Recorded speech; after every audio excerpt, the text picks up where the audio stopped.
And a special welcome to our guests here to Catskill Central School District and the Catskill High School. My name is Tom Bon Jovi. I'm the interim superintendent here at Catskill. And I do have to say, as a former high school social studies teacher and the son of a World War II veteran, I can think of no other day that is more near and dear to my heart than the celebration of Veterans Day. It was the 11th hour, the 11th day of the 11th month that ended the fighting in World War I. 1 year later, President Woodrow Wilson declared Armistice Day, a day to celebrate veterans who served in war and to celebrate the end of the war to end all wars. And while that was very optimistic at the time, unfortunately, our conflicts continued. After World War II and the Korean War in 1954, President Eisenhower declared Veterans Day, changing from Armistice Day to Veterans Day, to honor all veterans who've served in all wars and who served during peacetime. So we continue that tradition today here in Catskill. In 1983, then President Ronald Reagan said of our veterans, "Veterans know better than anyone else the price of freedom, for they've suffered the scars of war. We can offer them no better tribute than to protect what they have won for us." Thank you for all your service to our country, your continued service, and again, welcome to Catskill High School.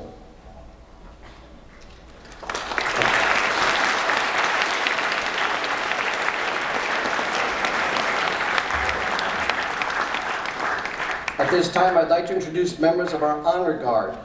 With us today, our nation flag, Jimmy Stalker, U.S. Army Combat Engineer. VFW flag, Thomas Andresen, U.S. Navy CB Naval. POW MIA flag, Salvador Pusateri, U.S. Army Paratrooper. Please stand for the presentation of the colors.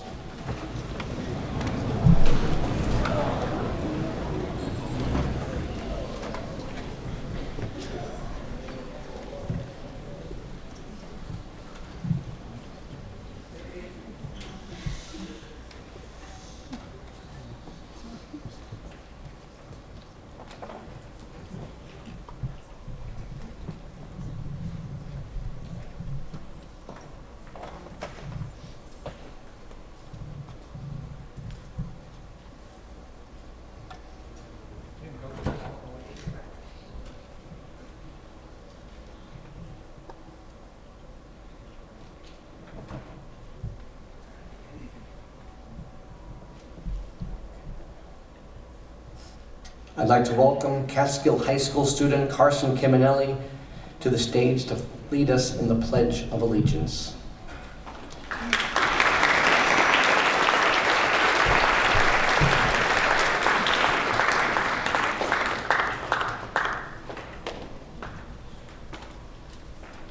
I pledge allegiance to the flag of the United States of America and to the republic for which it stands, one nation, under God, indivisible, with liberty and justice for all. Please remain standing for the Star Spangled Banner, played by the Catskill High School Band.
I would now like to welcome Phyllis Bowen and Wendy Castellino on behalf of the Onteora chapter of the National Society of Daughters of the American Revolution.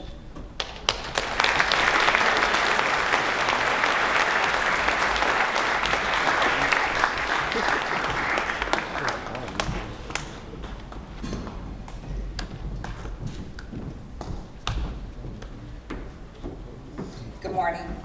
As members of the Onteora Chapter, National Society, Daughters of the American Revolution, we wish to thank you on behalf of the United States of America for your service, valor, and sacrifices.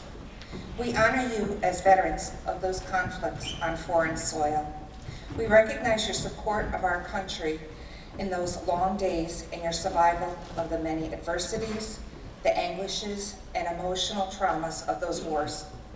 We want you to know that as a nation and the Daughters of the American Revolution, we are so very grateful for your service and valor. We also want to remember and honor those who died in those foreign conflicts.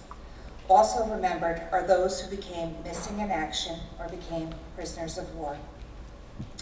Dear God, we ask you for your blessings on all of the veterans here today, and we remember those that did not survive. May God bless you all. Amen.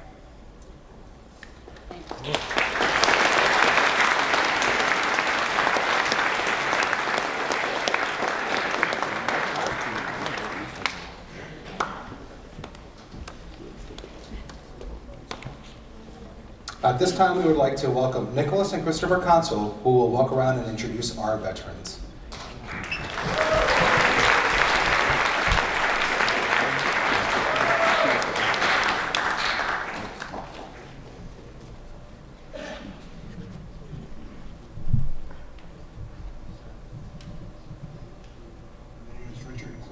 Jr., served in the United States Army.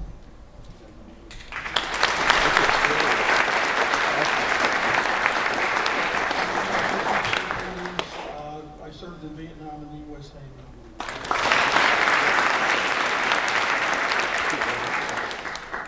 John Heim, I served in the U.S. Air Force, 1967 to 1973.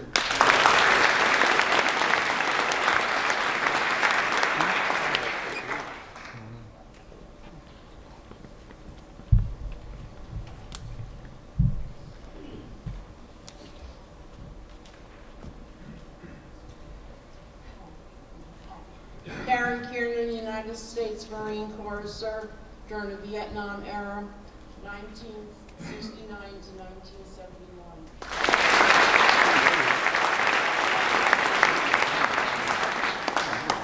Army, 75 to 77.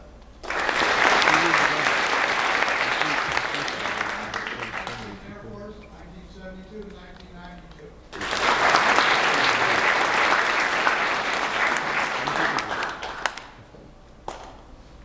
George Craner, Vietnam era. Michelle Leo, Operation Denied Flight, Operation Southern Watch, 1993 to 1997, U.S. Air Force. Dan Shanley, Operation Enduring Freedom, United States Army.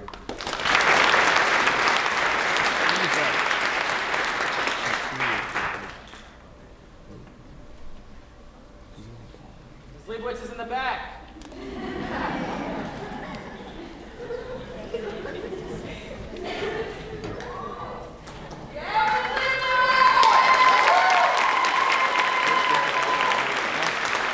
John Leibowitz, U.S. Coast Guard, 1995 to 1999.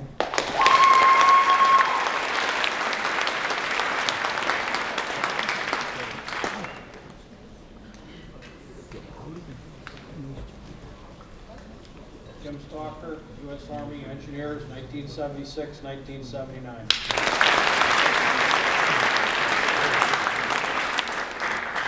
Jason Morgan, Army, Air Force, 1999 to 2022.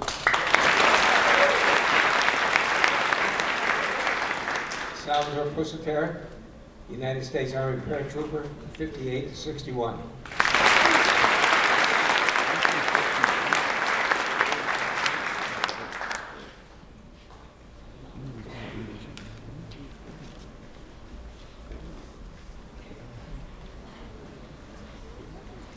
Good morning, everyone. My name is Adam Consul.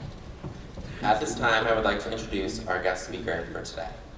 She's the Director of Greene County Veteran Service Agency and the Greene County Veteran Service Officer. She's also an alumni of Catskill High School, graduating with the class of 1991 and served in the United States Air Force as a munitions systems specialist. Please help me welcome Michelle Rumlin Diel.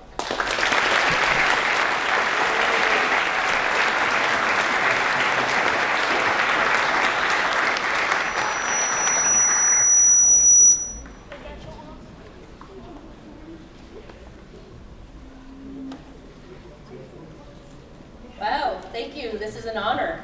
I haven't stood on this stage in, well, a really long time. So today I would like to talk to you about the history of women in the military. On Veterans Day, a day of honor and tradition, we often reflect on the deed of our nation's veterans and active military troops. We remark about their bravery, selflessness, and sacrifice. And it's right that we do this. The strength of our nation's flag rests with those who defend it, who keep it and protect it for generations to come. There is one group of veterans and military now numbering nearly 3 million who have continued to go unnoticed. Our failure to recognize them properly has been a grave oversight, for their quiet, selfless service has been crucial to our nation. When the nation called, they were there, and when no longer needed, they returned quietly to traditional roles. Today, lest we forget, we must first remember. Remember what they did, recognize their deeds. These very special veterans and active military personnel I speak of are all of the women who ever served and continue to serve in defense of our nation. From the American Revolution to present, the women in our military have a proud heritage, one that predates our democracy.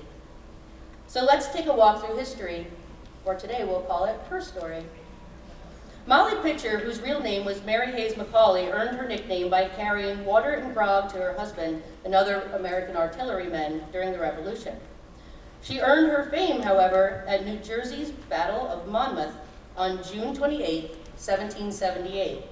When her husband collapsed in battle, she immediately took his place, firing the cannon until the battle was over. And there were others during the American Revolution. There was Margaret Corbin. Like Molly Pitcher, Margaret followed and helped her husband from camp to camp, and she, like Molly, took her husband's place when he fell in battle at Fort Washington, New York. There was Mad Ann Bailey, an expert shot and a skilled horsewoman, who served as a scout, spy, and a messenger. There was Sarah Fulton, who delivered dispatches through enemy lines. There was Deborah Sampson, who disguised as a man, enlisted, and served for 3 years in the Revolutionary Army. She was injured twice, the second time by a musket ball deep in her thigh.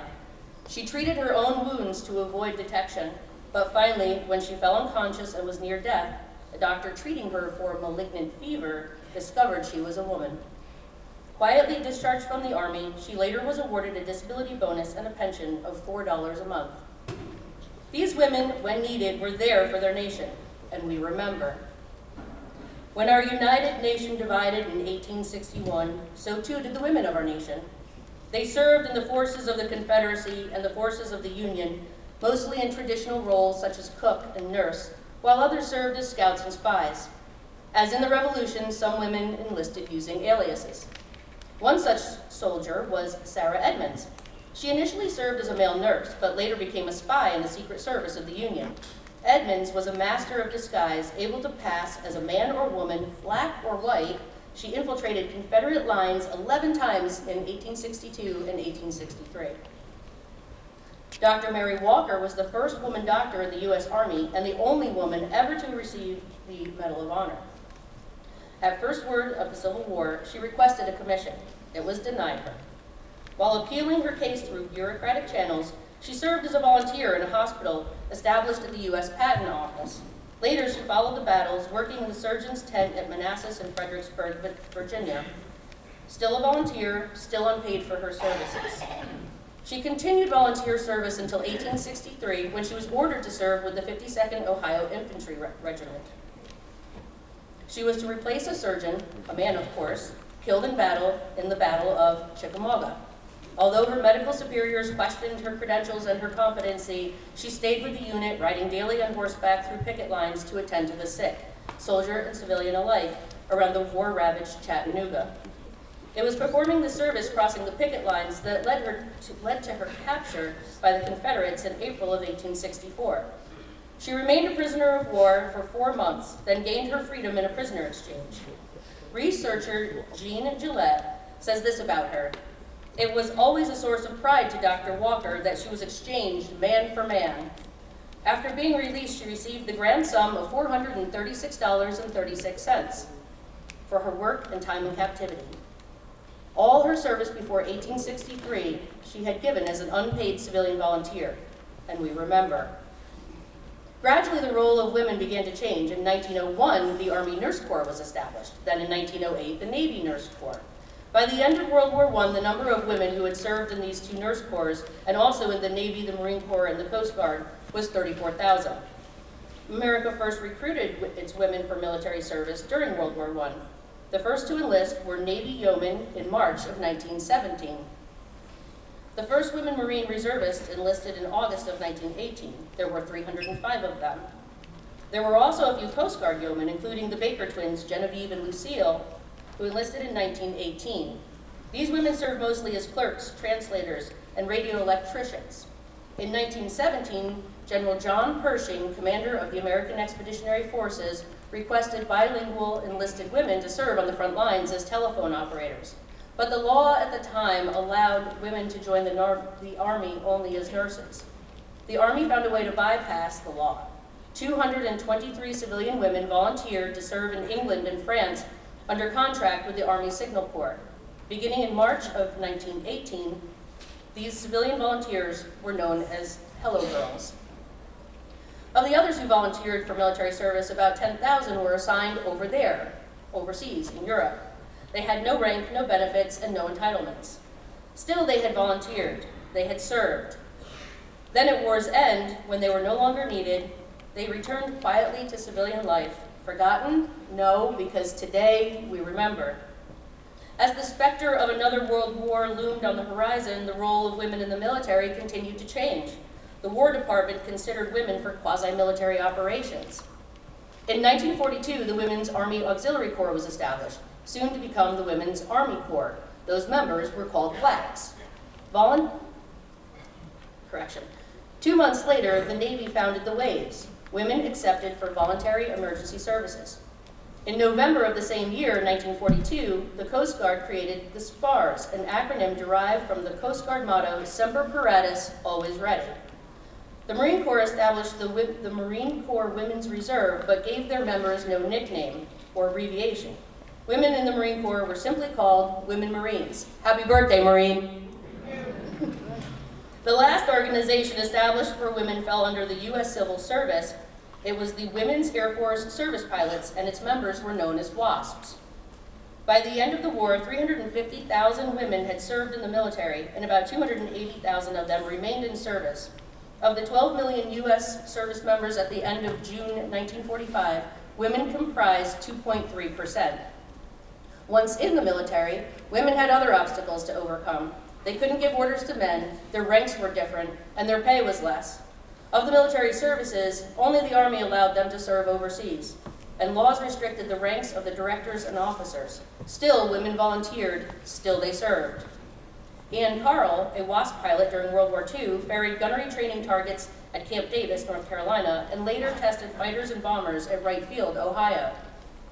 During an interview with USA Today, she said, "We felt we were lucky to be doing what we were doing. We would have done the whole thing free of charge. We would have paid to do it," she exclaimed. Now that's patriotism. She did it for her country. They all did it for their country. Says historian Linda Grant Dupois, they were not opening doors to women. They were in there to defeat the Nazis or the Japanese. And the women who served did so in a wide variety of specialties: transportation, maintenance, intelligence, communications, aviation, administration, and even training pilots and gunners. All were trained as non-combatants, even though WACs overseas often served in hazardous duty zones. Did you know that 1,500 WACs assigned to London were exposed nightly to attacks by buzz bombs, that 17 of those WACs received the Purple Heart for their injuries? Did you know that a platoon of WAC communication specialists accompanied the advance headquarters party of General Mark Clark's 5th Corps as it entered Italy? That for 3 to 6 months, these WACs were within range and sound of Army artillery? Did you know that 16 nurses were killed in action during World War II? That 1,600 were decorated for meritorious service and bravery under fire? That 66 Army nurses captured during the Japanese invasion of the Philippines in 1942 cared for sick inmates at Santa Thomas Civilian Internment Camp until U.S. forces freed them in February 1945? And did you know that nurses followed Allied forces ashore 5 days after the first Allied landing at Anzio, Italy? That 6 nurses were later killed in bombing attacks by the Germans? Did you know of this tradition, this proud heritage of women in our American military? I didn't, but I do now, and we'll all remember. At war's end, nearly all women in military service returned to civilian life. Nearly, but not all. As in no previous post-war period, a small nucleus of women was allowed to remain on active duty. By 1947, these women numbered only 14,500 in the Army, Navy, and Marine Corps. They were few in number, but still they served in the U.S. Armed Forces, and still they wore the uniform of the military service. Now the year was 1948, and military women cleared another hurdle. Congress provided for regular and reserve status of women in the Army, the Navy, and the Marine Corps, and the newly formed Air Force. Their numbers were limited to 2% of the total force, and women were prohibited from rising above the rank of lieutenant colonel or commander. The law provided, however, that each service director could rise to the rank of colonel, or in the case of the Navy, the equivalent rank of captain. In 1950, American women in military service were trained and ready when duty called them to Korea. In Busan and Seoul, most women served as nurses, but some served as stenographers, aides, and interpreters. Within 4 days after the U.S. troops landed, Army nurses arrived at Busan to set up the hospital and care for the casualties. In all, about 540 women served in Korea, and we remember. Her story continues during the Vietnam era. In 1962, the first WAC officer served in Vietnam. In all, nearly 11,000 women served there, mostly as Army, Navy, and Air Force nurses. According to researcher Joan A. Mullens, more than 3/4 of these women were exposed to combat. They didn't just hear about war, they saw it, they felt it, they lived it, and 8 of them died in it. The names of those 8 are now etched on the wall of the Vietnam Veterans Memorial in Washington, D.C. November 11th, 1993 was a special day for women who served America in Vietnam.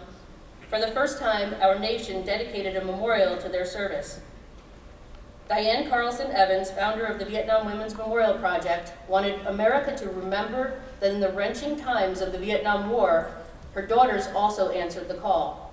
Evans hoped that, like the wall, this memorial will be a place of healing for those who served and a place for others to say thank you. And I remember this proud day. I was stationed at Aviano Air Base, Italy in 1993. It was my first duty station. I was serving as a munition systems specialist, building conventional air-to-ground bombs in support of Operations Southern Watch and Deny Flight. This was a proud moment for my fellow airmen. Very proud moment. And so they served, despite the harsh realities, the remote locations, the long hours, and the hardships endured, they served.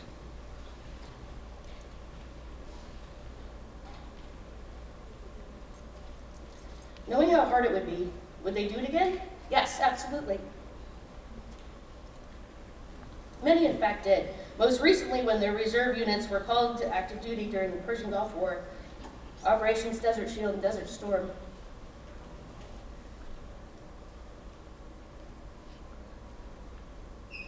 Afghanistan's Operation Enduring Freedom, Operation Iraqi Freedom, and with them, we remember.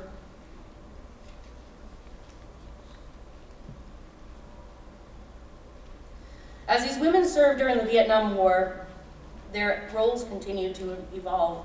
In 1967, Congress removed the 2% restriction and the promotion restriction, allowing women to become general officers. In June 1973, the entire military was significantly changed.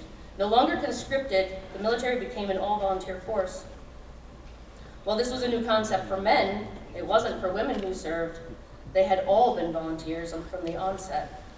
And the number of women in service began to grow. In 1974, American women were assigned into branches previously occupied by men, except for infantry, armament, and field artillery. And they were now promoted equally with their male counterparts. In 1975, women were admitted to the service academies. The following year, in 1976, 200 years after Molly Pitcher, Sarah Fulton, and Margaret Corbin, 119 women were the first to enter the U.S. Military Academy at West Point, 81 entered the U.S. Naval Academy at Annapolis, and 157 entered the U.S. Air Force Academy in Colorado Springs. Before they graduated in 1980, the Women's Army Corps was disestablished. There was no need for a separate corps for women. The other services followed similar paths. Many women now trained and served at locations throughout the world, serving not as WACs, WAVES, and WASPs, but as soldiers, sailors, airmen, Marines, and Coast Guard men. Side by side, as members of a well-trained team, they served with their male counterparts. This evolution went largely unnoticed until October of 1983 during Operation Urgent Fury. Women MPs from Fort Bragg deployed with their units to Grenada. Upon reaching their destination, however, they were recalled to the United States. Then 3 days later, they returned. Their commander said the initial decision to withdraw them wasn't the right one.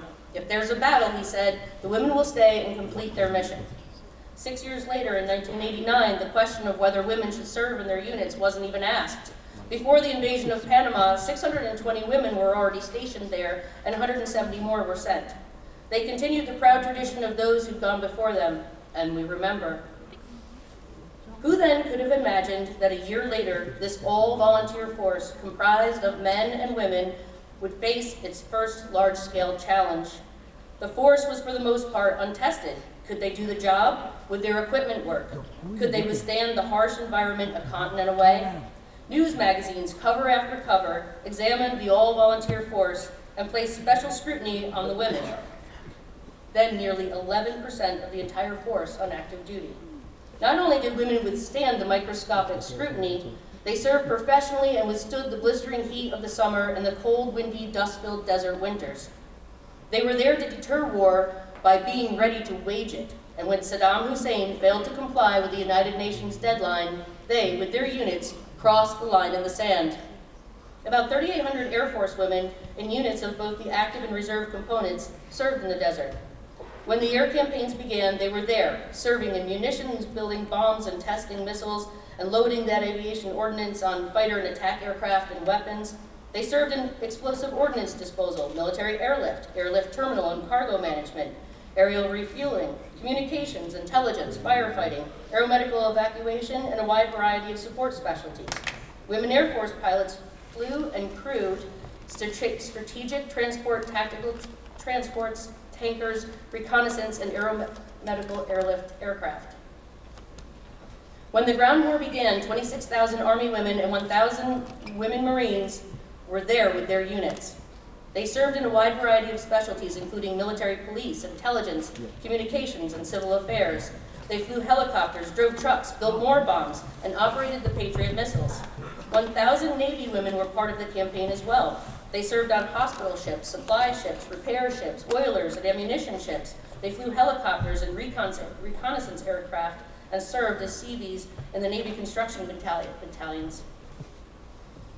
In all, nearly 35,000 women served.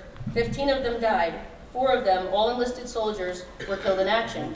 2 women, an Army truck driver and an Army flight surgeon, were taken prisoners of war. But this you might know. You may have seen them on television, in the magazines and newspapers. We welcomed them home and we mourned with those families whose sons and daughters, husbands and wives, fathers and mothers made the supreme sacrifice for our country. To all of them, we were a grateful nation. We recognized their professional commitment and patriotism.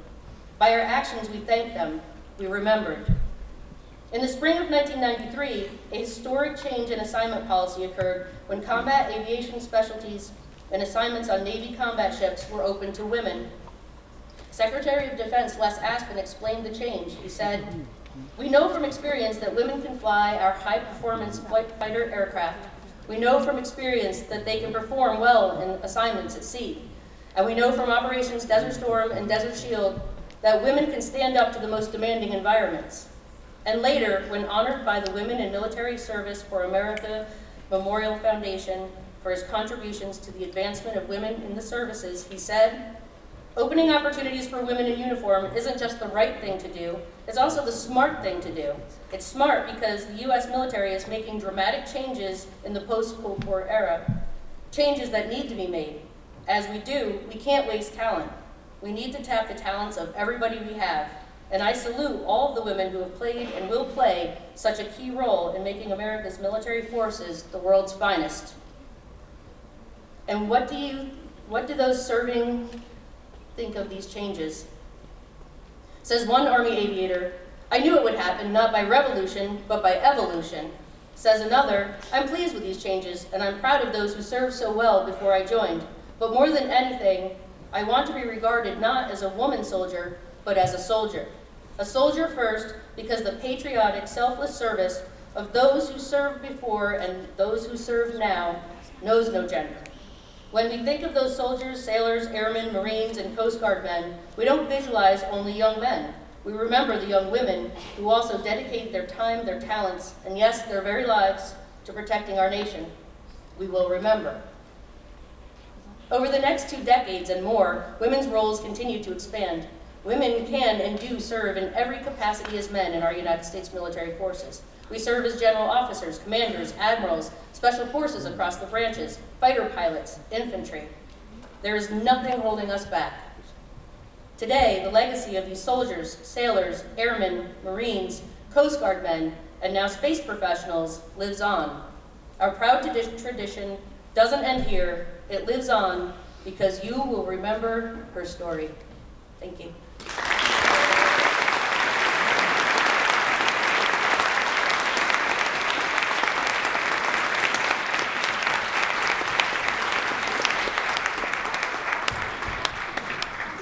Thank you, Ms. Dio.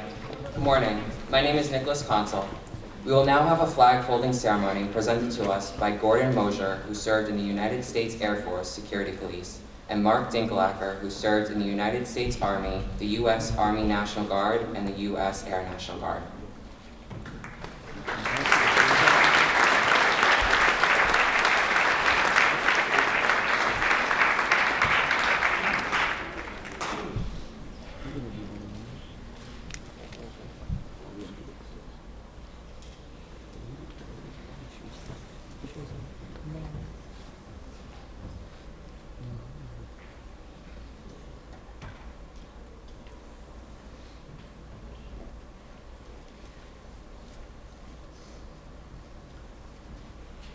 The flag folding ceremony represents the same religious principles of which our country was originally founded. The portion of the flag denoting honor is the canton of the blue containing the stars representing states veterans served in uniform. The canton feel of blue dresses from left to right and is inverted only when draped as a pall on the casket of a veteran who has served our country honorably in uniform. In the United States Armed Forces, at the ceremony of retreat, the flag is lowered, folded in a triangle, and kept under watch throughout the night as a tribute to our nation's honored dead. The next morning, it is brought out and at the ceremony of reveille, run aloft as a symbol of our belief in the resurrection of the body. Symbols of the folding of the flag. The first fold of our flag is a symbol of life.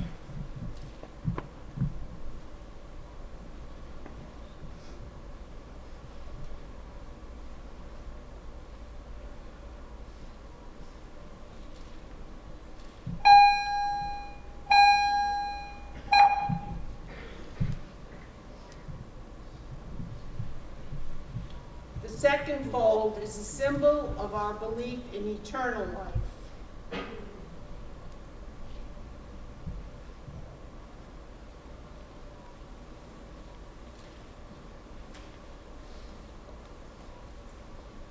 The third fold is made in honor and remembrance of the veteran departing our ranks and who gave a portion of his or her life for the defense of our country to attain peace throughout the world.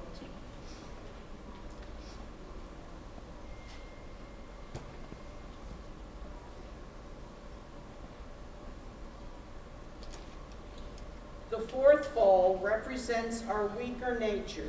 As American citizens, trusting in God, it is to Him we turn to in times of peace as well as in times of war for His divine guidance.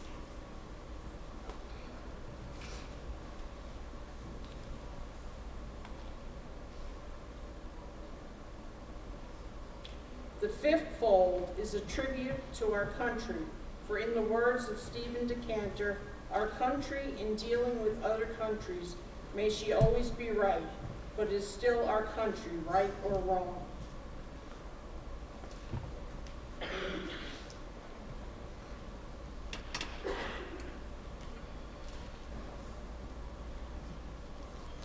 The sixth fold is for where our hearts lie. It is with our heart that we pledge allegiance to the flag of the United States of America and to the republic for which she stands, one nation under God, indivisible, with liberty and justice for all.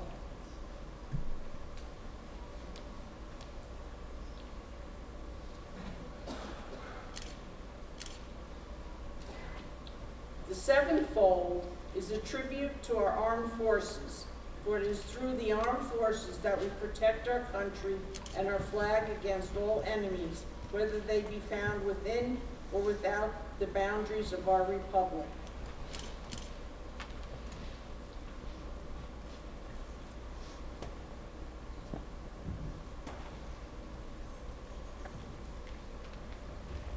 The eighth fold is a tribute to the one who entered into the valley of the shadow of death, that we may see the light of day, and to honor our mother, for whom it flies on Mother's Day.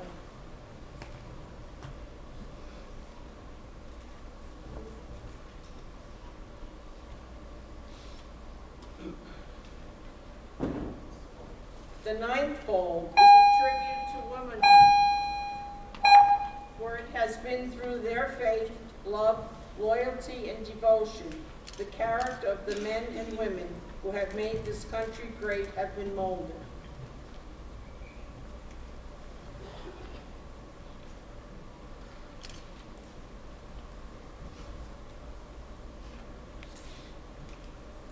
The 10th fold is a tribute to Father, for he too has given his sons and daughters for the defense of our country since he or she was first born.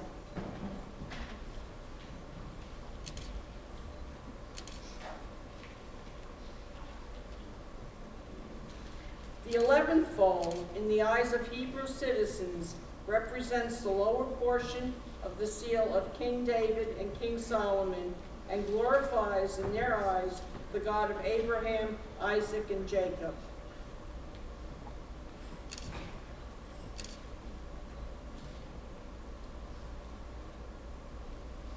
The 12th fold is, in the eyes of the Christian citizen, represents an emblem of eternity and glories in their eyes, God the Father, the Son, and the Holy Ghost.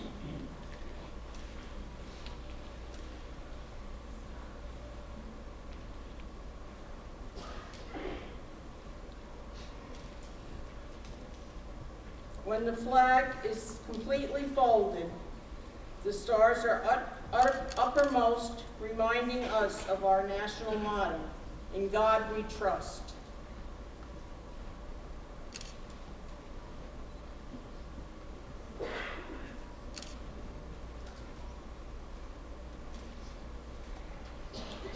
After the flag is completely folded and tucked in, it has the appearance of a cocked hat, ever reminding us of the soldiers who served under George Washington and the sailors and Marines who served under Captain John Paul Jones and were followed by their commanders and shipmates in the United States Armed Forces, preserving for us the rights, privileges, and freedoms we enjoy today.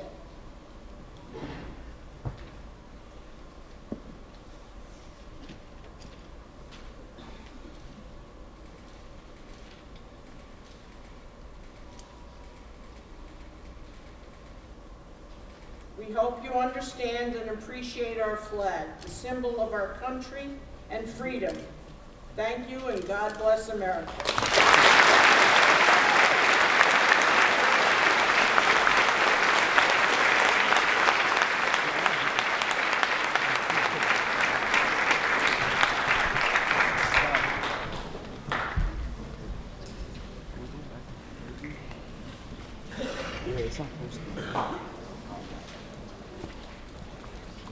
Good morning. My name is Christopher Constable.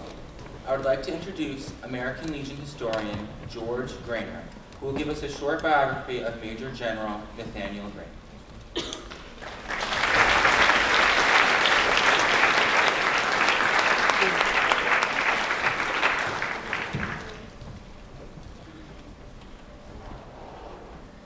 Morning, folks. I must start this out by saying I'm also an alumnus in Catskill School District, and proud to be back here. I don't have many good memories of the school. There was a lot more alcohol back then in the world, but I can remember dancing and firing the Penzance. And for those of you guys that are in the Legion, forget I ever said that, because these legs ain't doing it. On your previous speaker, Michelle, aside from what Michelle has indicated as far as female veterans in service, the key to all of us, whether it be male or female, is that we are veterans. We all go through very similar basic training, and in the military world as in civilian world, everybody is trained at the same level. No matter what you think of the titles, everyone that's in service, including Michelle, had to learn to use weapons, how to use self-defense, as well as learn her material or her military occupational specialty, her MOS. So, Michelle, thank you very much for what all women have done, and thank you for making us smarter on it.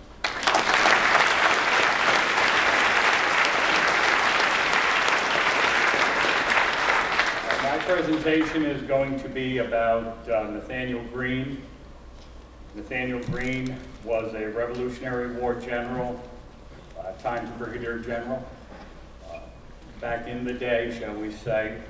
Most people never knew that Greene County existed because back in the Revolutionary War, Greene County did not exist. Greene County was formed from Ulster County, Delaware County, and southern Albany County, all donating or actually selling portions of their county to the state government. The county was named after Nathaniel Greene. I'm going to give you just a tiny bit of history on Nathaniel Greene because I enjoy history, I like history, and I'm sure you're all pretty damn bored by now. So, that being said, Nathaniel Greene was born in Rhode Island.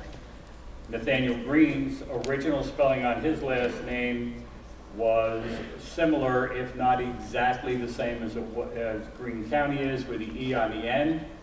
It was a little bit different spelling, but then Nathaniel back then was spelled NathanAel. So I won't say we corrected it over time, but we've made it easier.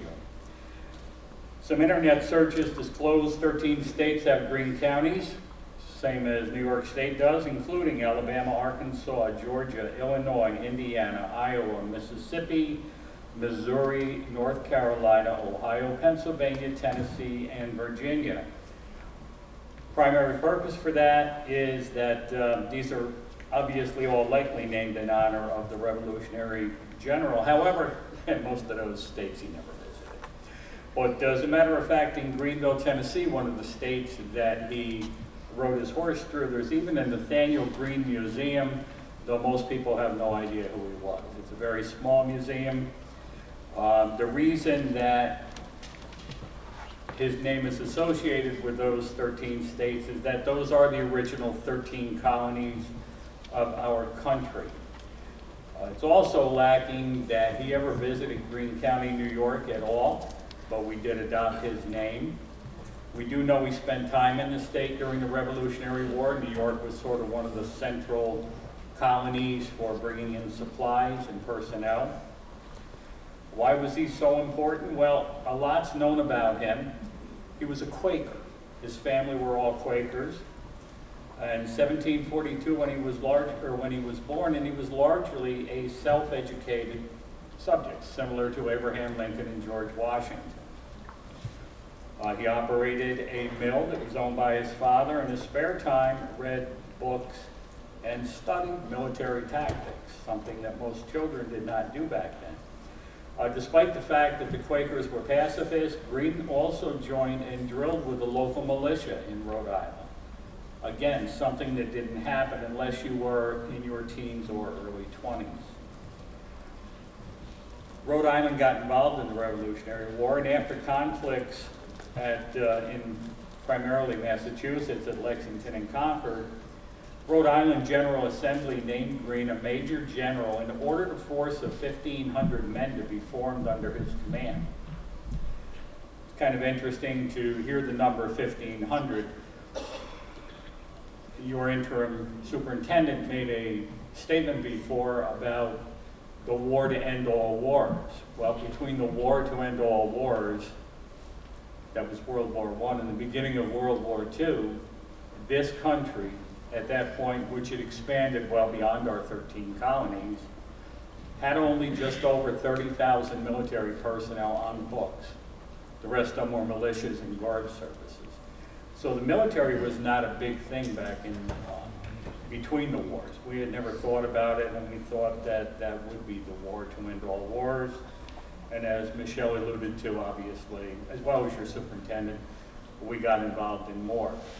Rhode Island had one of the smallest contingents during that period, but they thought highly enough of Nathaniel Greene to place him in charge of it. After the General Gates' severe defeat in Camden, South Carolina, General Greene was appointed by Washington to take over the entire Southern Command. Not bad for a pacifist. Over 2 years, General Greene successfully led troops in several battles and continued in his service with Washington. when Greene heard that Washington had Cornwallis trapped in Yorktown, and a bunch of these names I'm sure, I would hope, sound familiar to those of you that are in this class or in this auditorium today. This is all basic knowledge of the wars and the history of America, a history which we dare not forget. General Greene and General Washington are the only two Continental Army generals to serve throughout the entire Revolutionary War conflict.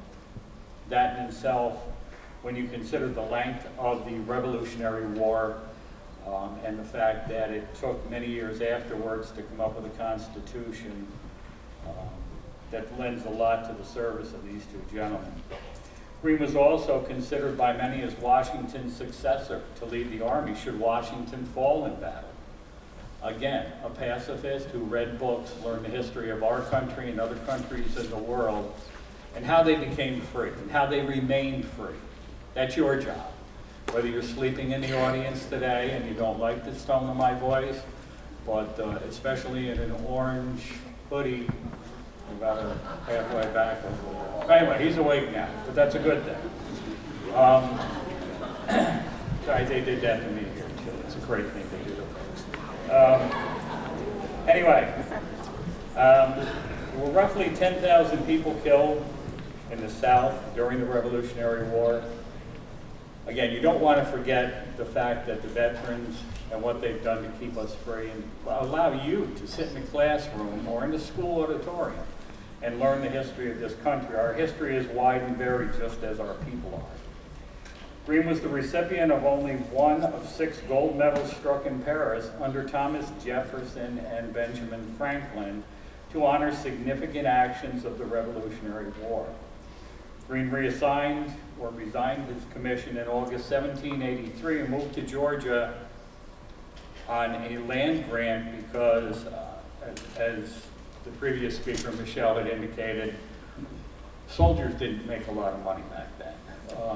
Generals, brigadier generals, lieutenant generals, etc., and anyone above the rank of sergeant were given land grants in lieu of their service and were paid an extremely small monetary amount for their losses, their horses, their farms, etc. I'm not going to bore you with this, but if you go back and if you search the signers of the American Revolution and how many of those people lost not only their farms, their families, and their livelihoods, but what it cost them financially in those times, and the majority of them died very broke people. Nathaniel Greene was an exception to that. Nathaniel Greene and George Washington led us throughout the Revolutionary War. These are names not to be forgotten.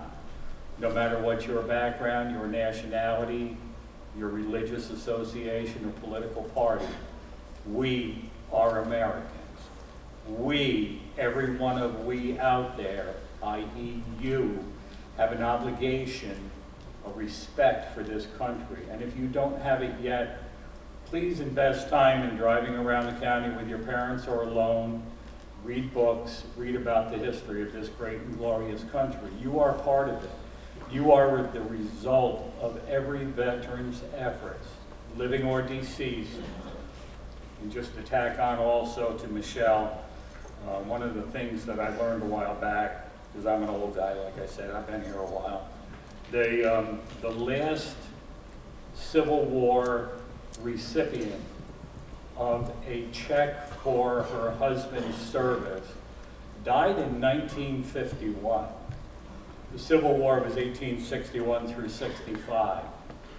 No matter what portion you agree with or disagree with, you need to understand that when people go to war, the family goes to war. The wives of the Civil War soldiers, North and South, the families received a pension because of their service in that conflict. In 1874, the Congress of the United States wrote a proclamation and passed a law. It's in the it's in the public health law, listed first in 1874, that they who have fought during the Civil War are to be considered veterans of the United States of America. There is no designation to North or South, black or white, American or foreign country. 12 other countries helped us win the Civil War against our families, our brothers, our sisters. So when a Civil War monument or any war monument is torn down, they're tearing down the history and the virtue of every veteran for this country. Please remember that. A veteran is a veteran, male or female, young or old. Ladies and gentlemen, thank you very much.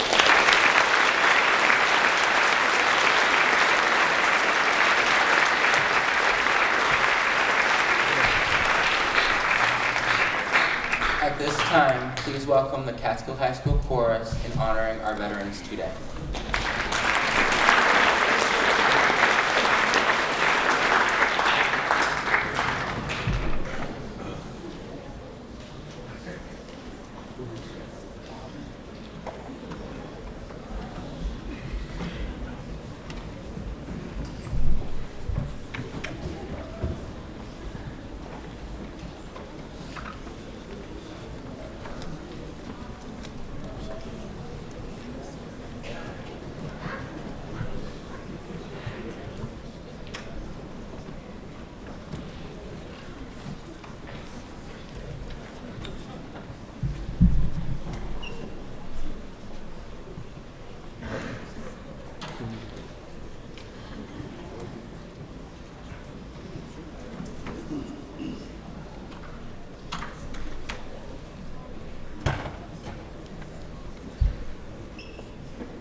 start our different branches. Megan Darling will be announcing Army. Her father is an Army veteran. I will be announcing Marine Corps. I have a son who is active duty Marines, currently stationed at Camp Pendleton, California. You're right. Miss Leibowitz will be announcing the United States Coast Guard, so come on up, Miss Leibowitz.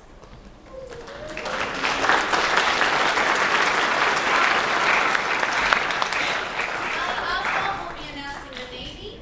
She had a grandfather who served in the Navy. And Carson Caminelli will be announcing Air Force. She had a grandfather who served in the Air Force. So here is our final selection, a tribute to the armed services.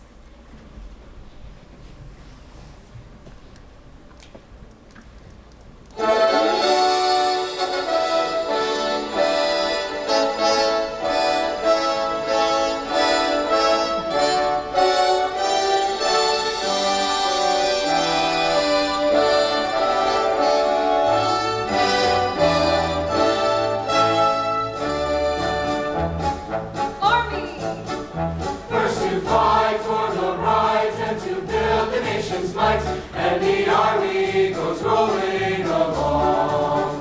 Proud of all we have done, fighting till the battle's won, and the army goes rolling along. Then it's high, high, hey, the army's on its way.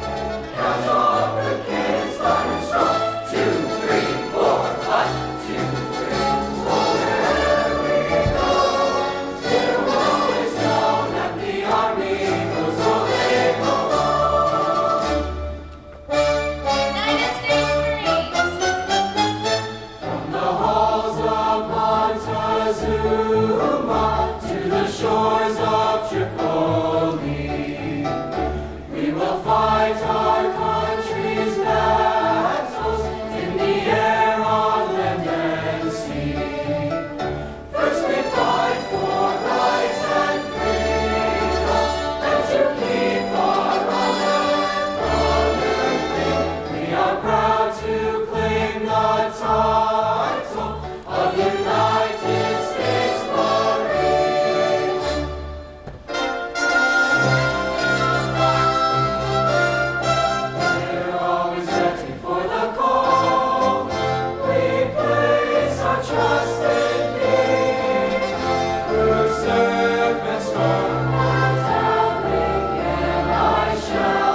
Good morning. My name is Joseph Thompson. In the words of General Douglas MacArthur, soldiers above all others pray for peace, for it is the soldier who must suffer and bear the deepest wounds and scars of war. On Friday, November 11th, people throughout the country will gather together to remember, to honor, and to pay tribute to those who have served our country. Our school assembly is not a lot, but it's one small way we can honor those who have made the ultimate sacrifice so that we can live in freedom. It is a way to say we remember and honor them all. As we move through the rest of our day, please keep in mind all those who carry those scars and protect our freedoms. Thank you to all of our veterans, and thank you for attending today. Help me to please welcome the principal of Catskill High School, Mr. Shaw.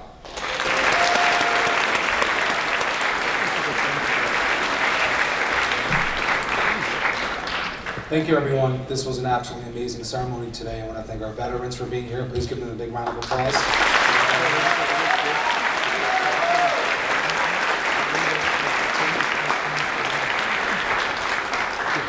I'd like to welcome up here Raven Lynch, who will do taps, and then we will retire the colors. Raven Lynch, come on out.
Now we will retire the colors.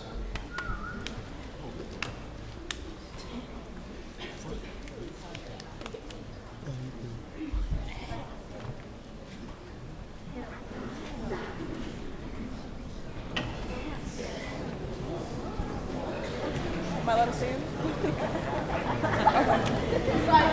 There will be a test at the end of the day, guys.